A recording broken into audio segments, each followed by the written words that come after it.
भारत के इतिहास में मुगल साम्राज्य एक ऐसा अध्याय है जिसे जानना हर किसी के लिए जरूरी है। इस्लामी परंपराओं और संस्कृति को साथ लेकर चलने वाला यह साम्राज्य कला, स्थापत्य, न्याय और सैन्य ताकत का प्रतीक था।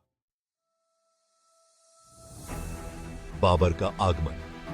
मुगल साम्राज्य की शुरुआत 1526 में हुई, जब बाबर ने पानीपत की पहली लड़ाई में इब्राहिम लोदी को हराकर दिल्ली की सत्ता संभाली। बाबर ने भारत में मध्य एशियाई युद्ध कौशल और बारूद का पहला इस्तेमाल किया। हुमायूं और संघर्ष। बाबर के बाद उसका बेटा हुमायूं आया, लेकिन शेरशाह सूरी से हारने के बाद वो ईरान चला गया। फिर कुछ सालों बाद उसने वापस आकर दिल्ली पर दोबारा अधिकार किया। अकबर का राज। मुगलों में सबसे प्रसिद्ध नाम है अकबर। 13 साल की उम्र में गद्दी संभालने वाले अकबर ने न सिर्फ साम्राज्य को बढ़ाया, बल्कि शासन में न्याय, कला और साहित्य को बढ़ावा दिया। अकबर ने फारसी, अरबी और संस्कृत विद्वानों को एक साथ रखा, जिससे भारत की मिश्रित संस्कृति को आगे बढ़ाया। अकबर के बाद आए जहांगीर, जो अपने न्याय के लिए जंजीर के लिए जाने जाते हैं। लोग सीधे उनसे अपनी शिकायतें दर्ज कर सकते थे। शाहजहां का काल स्थापत्य कला के लिए मशहूर रहा। ताजमहल, लाल किला, जामा मस्जिद, ये सब इसी काल की देन है। हालांकि हम केवल तथ्यिक जानकारी दे रहे हैं, महिला चित्रण नहीं करेंगे।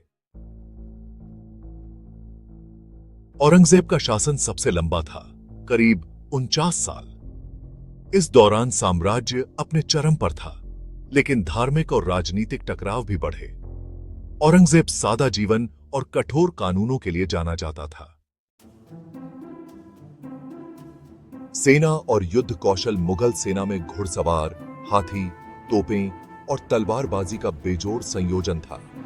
वे अफगान और तुर्की शैली के मिले-जुले रणनीति अपनाते थे।